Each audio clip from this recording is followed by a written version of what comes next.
କଳାପାହାଡ଼ କାହାଣୀ ଓଡ଼ିଆ ଐତିହ୍ୟ ଓ କିମ୍ବଦନ୍ତୀର ଏକ ଗୁରୁତ୍ୱପୂର୍ଣ୍ଣ ଅଂଶ ଅଟୁଟ ଭାବରେ ଜଡ଼ିତ। ଏହା ଐତିହାସିକ ଏବଂ ଧାର୍ମିକ ଦୁଇଟି ପ୍ରସଙ୍ଗ ସହିତ ଜଡ଼ିତ। କଳାପାହାଡ଼ କିଏ ଥିଲେ? କଳାପାହାଡ଼ ଏକ ମୁସଲିମ ଯୋଦ୍ଧା ଥିଲେ। ସେ ଅସମ୍ଭବ ଶକ୍ତିଶାଳୀ ଏବଂ ଦୃଢ଼ଚିତ୍ତ ଥିଲେ।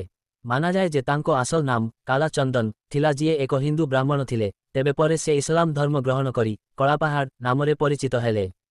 କିମ୍ବଦନ୍ତୀ ଅନୁସାରେ କଳାପାହାଡ଼ ଏକ ହିନ୍ଦୁ କନ୍ୟାଙ୍କୁ ବିବାହ କରିବାକୁ ଚାହାଁଥିଲେ, କିନ୍ତୁ ସେ ସୁଲତାନୀ ସେନାପତି ହୋଇଥିବାରୁ ଓ ସୁଲତାନୀ ଖାଦ୍ୟ ଗ୍ରହଣ କରିଥିବାରୁ ତାଙ୍କୁ ଅପବିତ୍ର କହି ବ୍ରାହ୍ମଣ କନ୍ୟା ତ୍ୟାଗ କରିଦେଲେ। ଏଥିପରେ କଳାପାହାଡ଼ ବିଚଳିତ ହୋଇ ହିନ୍ଦୁ ଧର୍ମ ପ୍ରତି ଘୃଣା ଉନ୍ମୁକ୍ତ କରି ଇସଲାମ ଧର୍ମ ଗ୍ରହଣ କଲେ। ତମ ଶତାବ୍ଦୀରେ କଳାପାହାଡ଼ ବଙ୍ଗାଳର ସୁଲତାନ ସୁଲେମାନ କରାଣୀଙ୍କ ସେନାପତି ଭାବରେ ଓଡ଼ିଶା ଉପରେ ଆକ୍ରମଣ କରିଥିଲେ। ସେ ପୁରୀ ଶ୍ରୀମନ୍ଦିର ଉପରେ ଆକ୍ରମଣ କରିଥିଲେ। ମନ୍ଦିରର ମୂର୍ତ୍ତିଗୁଡ଼ିକୁ ପୋଡ଼ି ଦେଇଥିଲେ। ମହାପ୍ରସାଦ ବ୍ୟବସ୍ଥା ଧ୍ୱଂସ କଲେ। ଧର୍ମର ଆଧାର ଉପରେ ଆଘାତ ଆଣିଲେ।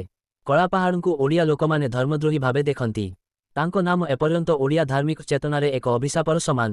ବର୍ତ୍ତମାନ ପର୍ଯ୍ୟନ୍ତ ଓଡ଼ିଶାରେ କୌଣସି ଜିନିଷକୁ ଧ୍ୱଂସ କରିବାକୁ କଳାପାହାଡ଼ ହେବା ବୋଲି କୁହାଯାଏ। ଐତିହାସିକ ଦୃଷ୍ଟିରୁ କଳାପାହାଡ଼ ଥିଲେ ବାସ୍ତବ ବ୍ୟକ୍ତି, କିନ୍ତୁ ତାଙ୍କ କାହାଣୀ ଉପରେ ଅନେକ କିମ୍ବଦନ୍ତୀ ଓ ଭାବନାତ୍ମକ ଉପାଖ୍ୟାନ ଗଢ଼ାଯାଇଛି।